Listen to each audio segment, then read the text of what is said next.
Hi everyone, it's George Belleville here with the Head for Home team of the KW Collective, and I'm creating this video because I want to talk to you about helping someone else buy a home.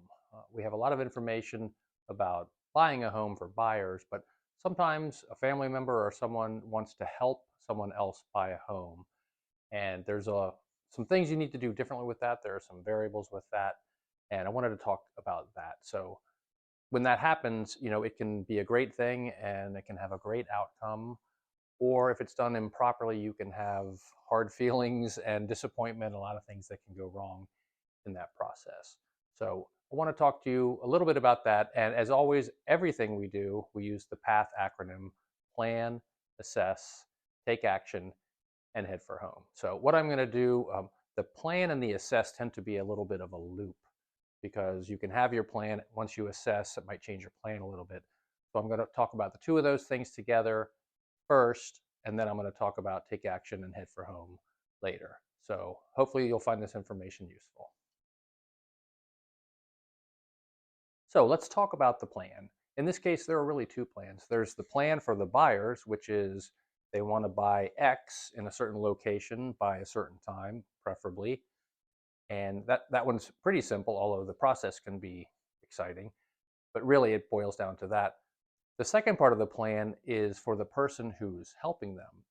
How are you going to help them? What shape is that going to take? What are the parameters? What are the boundaries? What discussions have taken place? You really need to have a plan for how you're going to do that, because I will tell you what usually happens is the buyers will go through their process. They'll figure out what they can qualify for.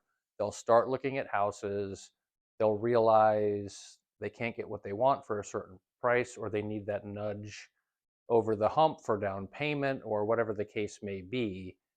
Then they'll come to you. Then it's kind of a mad scramble to put that all together so that they can buy a house. And a lot of times it'll be an actual one house that they want, that they really want, and they need help with it. And suddenly it's a fire drill, because if you're going to help somebody, there are rules and regulations and things that you have to go through. If they're getting a mortgage, that you're going to have to submit to the loan officer and meet all those requirements. So it's really good, if this is a possibility, to have these conversations in advance, decide what you might or will do, so that when the time comes, it's just a rational performance of what you said you were going to do, as opposed to a hair on fire drill scramble at the last minute, which does happen sometimes.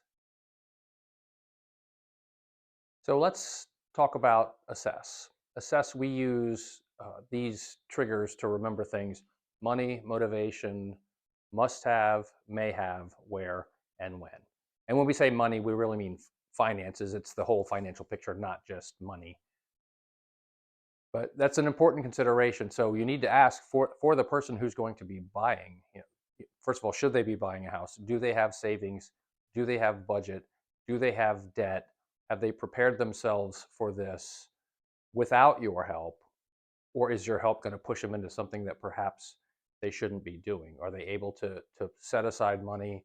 If their mortgage is going to be the same as their rent and they haven't been able to save money, they're not going to be able to save up money to pay for care and maintenance on the house, things like that. Those are important things to know.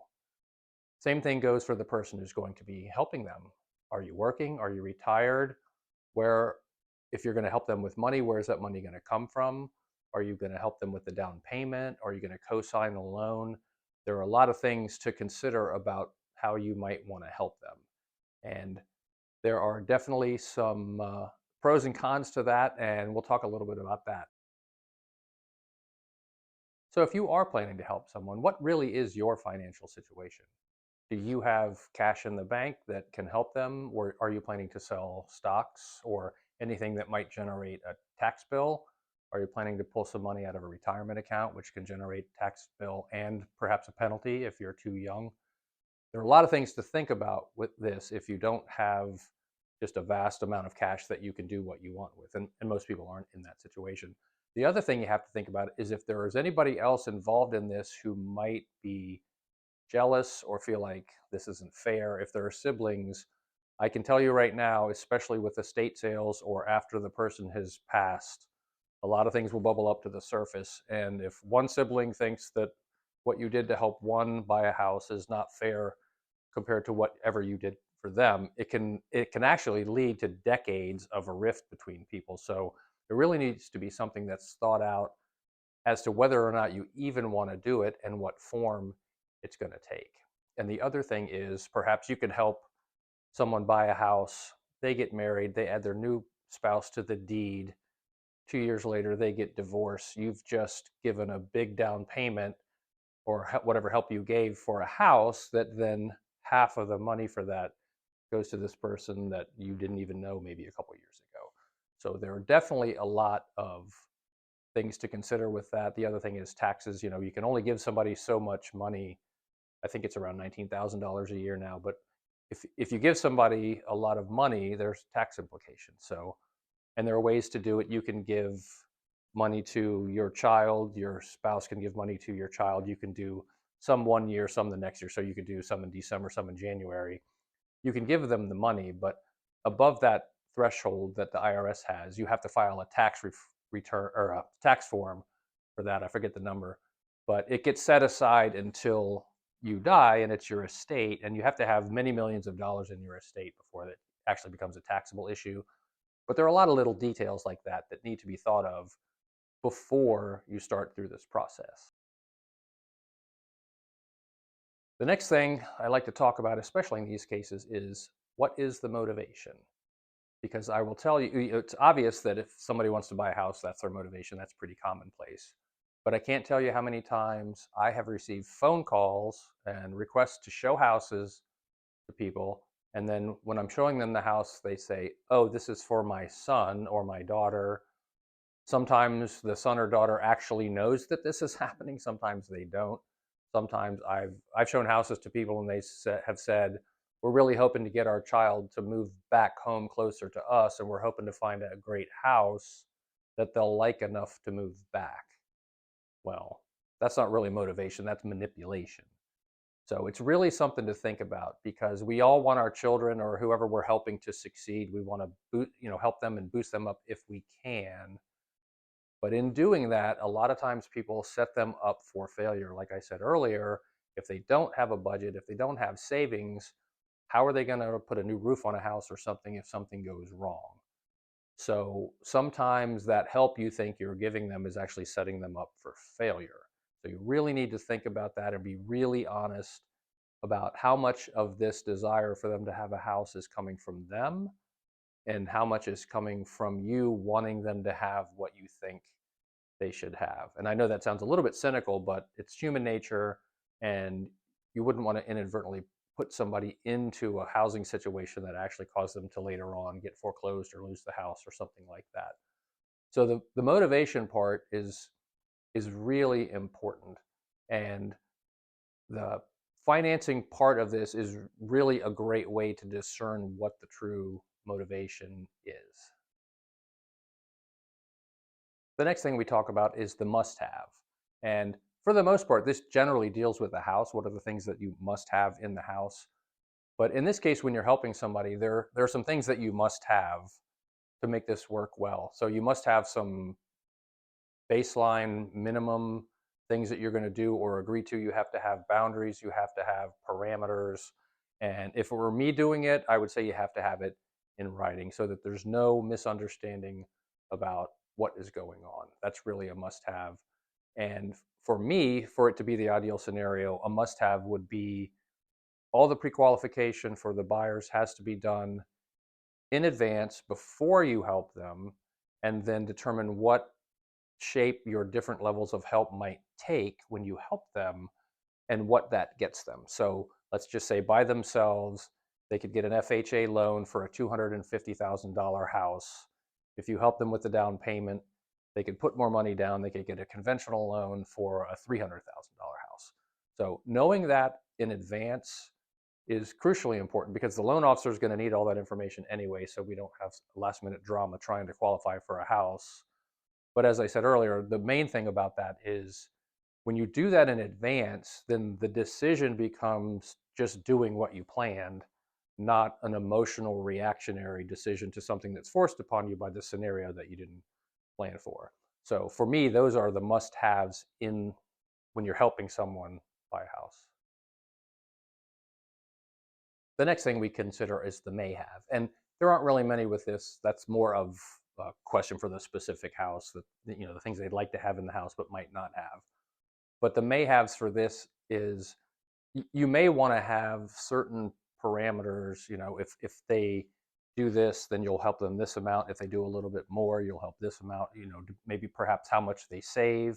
If they can save up 5%, you'll give them 5%. If they save 10%, you'll give them 10%, whatever the case may be. But it that's a good may have, so that you've again gone through those different um, boundaries and parameters of things that might happen depending on, because when the perfect house shows up, emotions kick in and everybody forgets the conversations that they had before, and it gets a little bit hectic. So the may haves, those are really important.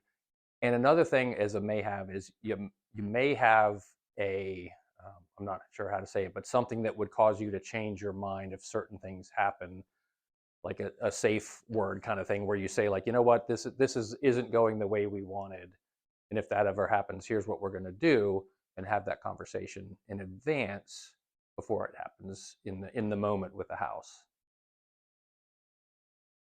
And the next two items are kind of minor for this, the where and when. That's again more house related.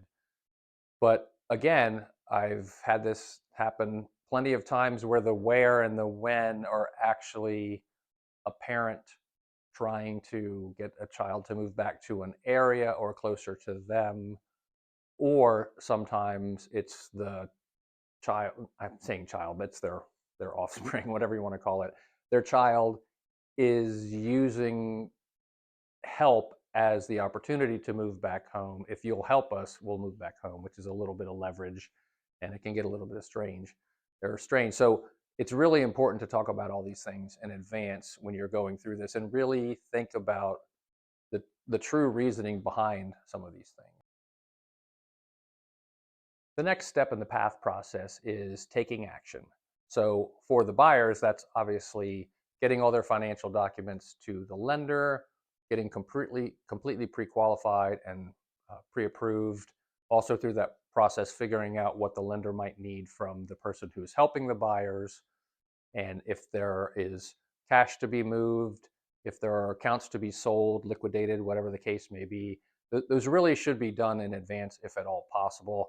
Or sometimes, in this area, it's a very international area. You'll have parents who have money that they're going to use to help, but the money is in an offshore account and it needs to be moved into a US bank so it can season. There are a lot of things like that. So that's the take action. And then the rest of the take action is obviously the actual buying process that goes along. And then the head for home process, we call it head for home. That's the process from when you get a house under contract until closing. So that's the plan, assess, take action, head for home.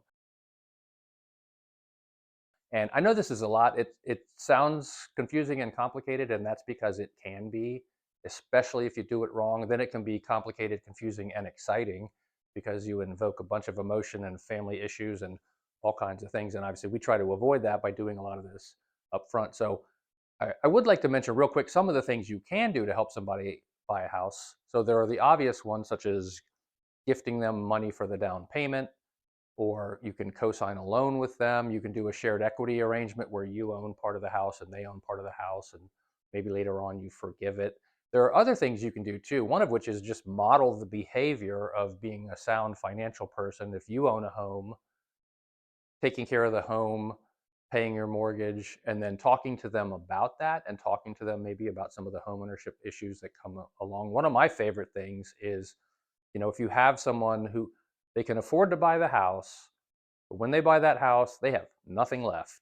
They've sunk all of their money into the house. One of the things I would think about doing is just say, look, I'm going to set aside, $10,000 or $15,000 that you have access to, so that when you buy this house, if anything happens, if the furnace goes, well, we'll talk about warranties in a sec, but if something happens that incurs a large expense, they know that they can go to you for either a gift of the money or a loan of the money, 0% loan, or maybe just a regular loan.